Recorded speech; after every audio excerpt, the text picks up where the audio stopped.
جان او کل چطوری؟ خب کل هستی دیگه. کل نیستم، از خود نام دارم. نامت مگم کل نیست؟ نه کل نیست.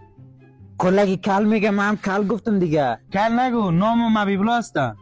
خب حبیبالله چی هست؟ برات فقط کل میاد. کلگی کل میگه خورد کلان. باز تو میای پیش ما کل نگو میگی. دکان برم کل میگه، نانبایی برم کل میگه. این چی رقم گپ است؟ خب کل هستی دیگه. توهین میکنی، کلان توهین هستی. کجاش توهین هستی؟ خب اگه میخوای توهین نباشه برو کلیت قطع کن. موی مرا چرا کل کردی؟ همه مرا توهین چه کله؟ بیاج موتر تیله کو بابا، من خراب شده موترم. حالا چرا من موتر دان تیله کنم مرا کل میگی؟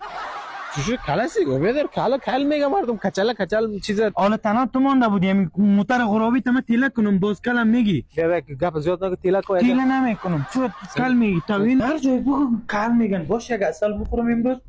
کل خوش اومدی. برو اصلا سودا نمیگیرم، کل گفتی. سلام، چطوری؟ خوبی کل؟ سلام، خوبین؟ خبر؟ شما چرا کل میگی؟ کلی دیگه کل، سگم خیلی تو رو دوست داره. ایرانی چرا کل میگی؟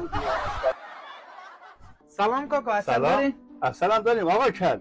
ای بابا شما هم کل میگی، نیج اصل نمیخورم. صاحب کجا چرا بودی؟ کل میگی؟